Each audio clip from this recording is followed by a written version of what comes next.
Hi friends, welcome to ஜோதிமா சமையல். இன்றைக்கி நம்ம வீடியோவில் என்ன பார்க்க போகிறோன்னா, ஒரு சூப்பரான அருமையான டிப்ஸ் வீடியோ தான் பார்க்க போகிறோம். இது பாத்ரூமில் இருக்கிற பக்கெட்டு. இது வந்து நம்ம வீட்டில் நிறைய உப்பு தண்ணி யூஸ் பண்ணுறதுனால எப்போவும் அந்த பாத்ரூமில் தண்ணி திறந்து தண்ணியோடவே இருக்கும். அதில் என்ன ஆச்சுன்னா நல்லா உப்பு படிஞ்சிருச்சு. இப்போ வந்து இது வந்து கொஞ்சம் யூஸ் பண்ணாமல் தான் வச்சுருந்தேன். இது ஒரு நாள் விளக்கணும் அப்படின்ட்டு அதுக்கு நேரமே கிடைக்கல. இது என்ன தான் நம்ம சோப்பு போட்டு எதாவது நார் போட்டு தேய்ச்சாலும் அவ்வளோ சீக்கிரம் வந்து ஓரளவுக்கு தான் வந்து இந்த உப்பு கரையெல்லாம் போகுது. அதுக்கப்புறம் போகிறதில்ல. இன்றைக்கி வந்து சூப்பரான ஒரு டிப்ஸு தாங்க பார்க்க போகிறோம்.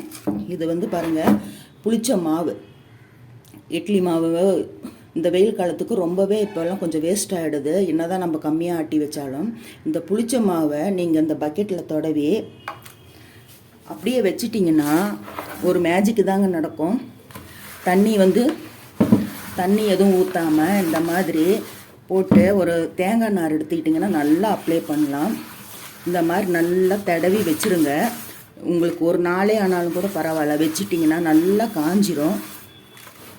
அந்த புளிப்பு தன்மைக்கு லிக்விட் கூட அந்த அளவுக்கு அழுக்கு போகாதுங்க. இந்த மாவில் இருக்கிற அந்த புளிப்பு தன்மை பாருங்கள், இப்போ தேய்க்கும் போது உங்களுக்கு தெரியும். அந்த அளவுக்கு நல்லா வந்து இந்த விடாப்பிடி கரையெல்லாம் போகுது. இது என்ன பண்ணணுன்னா இப்படி தடவி அப்படியே வச்சிடணும். கொஞ்சம் ஒரு 4-5 மணி நேரம் இப்படி ஒரு பகலே கூட வச்சுருங்க. நல்லா வந்து ஊறட்டும். இல்லை உடனே தேய்க்கணுன்னாலும் நீங்கள் நல்லா வந்து ஒரு ஸ்க்ரப் எடுத்து, இப்போ மாவு தடவுறதுக்காக நான் வந்து இந்த நாரை யூஸ் பண்ணுறேன். நீங்கள் உடனே தேய்க்கணுன்னாலும் ஒரு மணி நேரம் நல்லா ஊற வச்சுட்டு இந்த ஸ்க்ரப் இருக்குது பார்த்தீங்களா, அதை வந்து நீங்கள் தேய்க்கலாம். இது நல்ல பக்கெட்டு தான், ஆனால் உப்பு தண்ணி இங்கே நிறைய யூஸ் பண்ணுறதுனால அந்த தண்ணி அதுலேயே இருக்கும்போது இந்த மாதிரி ஆகிடுது. இப்படி மாவு தடவி ஊற வச்சுடுங்க. நல்லா காயிட்டோம். காஞ்ச வாட்டி இந்த கம்பி நார் இருக்குது இல்லைங்களா, அதை போட்டு நீங்கள் தேய்ச்சிங்கன்னா அப்படி சுத்தமாக வந்துடுங்கக்கா. எந்த கரையும் இருக்க சூப்பரான ஒரு புது பக்கெட் மாதிரி நமக்கு கிடைக்கும். இப்போ பாருங்கள், இதெல்லாம் தடவி வச்சுட்டு பார்க்கலாம். இப்போ பாருங்கள், எல்லாம் மாவெல்லாம் அப்ளை பண்ணிட்டேன் சுற்றிலையும். இது நீங்கள் உடனே தேய்க்கணுன்னா இப்போ ஒரு மணி நேரம் ஊறட்டும். 1 மணி நேரம் ஊறினதுக்கப்புறம் நீங்கள் ஸ்க்ரப்பு வச்சு தேய்ச்சிங்கன்னா நல்லா ஓரளவுக்கு வந்துடும், நல்லாவே வந்துடும். நீங்கள் நல்லா ஊறணும் அப்படின்னா ஒரு நாளே கூட விட்டுருங்க. அப்பப்போ தண்ணி தெளித்து கூட விடுங்க. காஞ்ச வாட்டி கொஞ்சம் நேரம் தண்ணி தெளித்து விடுங்க, அந்த மாவு ஊறட்டும். இப்போ பாருங்கள், நல்லா அப்ளை பண்ணிட்டேன். இது 2 நாள் ஆனால் புளிச்ச மாவு. இது அந்த மாவு புளிப்பு அதிகம் ஏற தான் அந்த வந்து நல்லா ஒரு அழுக்கு இந்த உப்பு கரையெல்லாம் எடுக்குது. இப்போ பாருங்கள், இது கொஞ்சம் நேரம் காயிட்டும் ஊறட்டும் அப்படியே. இப்போ பாருங்கள், இது வந்து நேற்று காலையில் எல்லாம் தடவி வச்சேங்க. அப்பப்போ தண்ணி தெளித்து விட்டேன். இன்னைக்கு காலையில் ஆயிடுச்சு. எப்படி பாருங்கள், இப்பயே கொஞ்சம் எல்லாம் கலர் மாதிரி இருக்குது. ஏன்னா அப்படியே விட்டால் அந்த மாதிரி எல்லாம் ஒட்டினதெல்லாம் அப்படி விழுந்துடும். அதனால் அப்பப்போ இந்த மாதிரி தண்ணி தெளித்து விட்டேன்.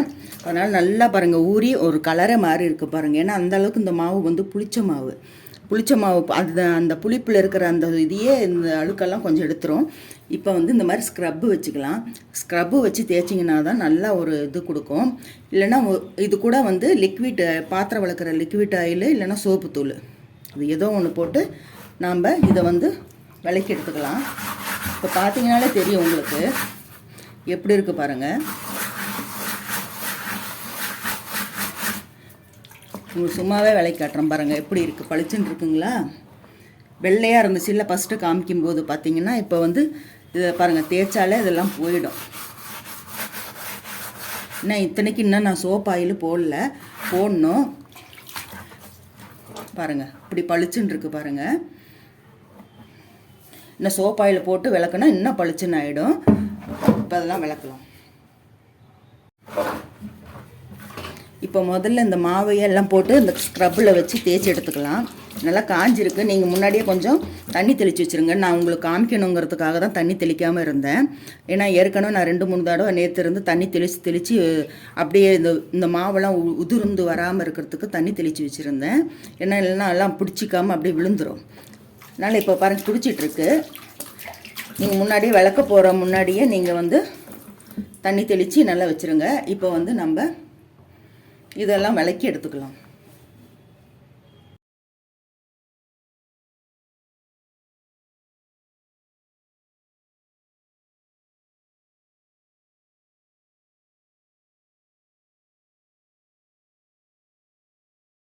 இப்போ பாருங்கள், பார்த்தீங்கன்னாலே தெரியும்.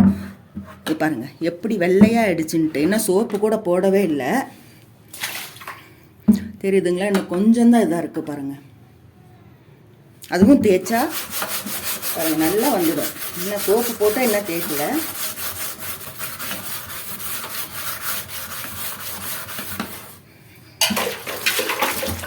பாருங்கள் எப்படி இருக்குன்ட்டு. இது இன்னும் சோப்பு போட்டு நல்லா கிளவுனீங்கன்னா சுத்தமாக பளிச்சுன்னு ஆகிடுங்க. பாருங்கள், பாத்திரம் விளக்குற ஜெல் எடுத்திருக்கேன். இது போட்டு நல்லா தேய்ச்சிக்கலாம்.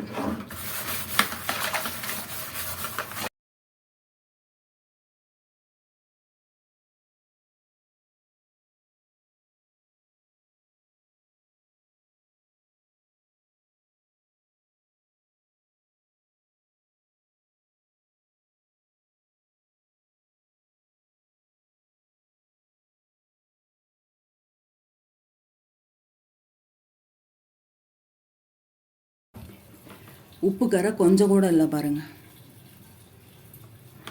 எவ்வளோ பளிச்சுன்னு ஆயிடுச்சு. எனக்கு ஆச்சரியமாக இருக்குங்க. இது மட்டும் இல்லை, இன்னும் இந்த சில்வர் பாத்திரம் கூட இருக்குது பாருங்கள். பாருங்கள், சில்வர் பாத்திரம் கூட அப்படி தாங்க. இந்த எண்ணெய் ஊற்றி வைப்போம்.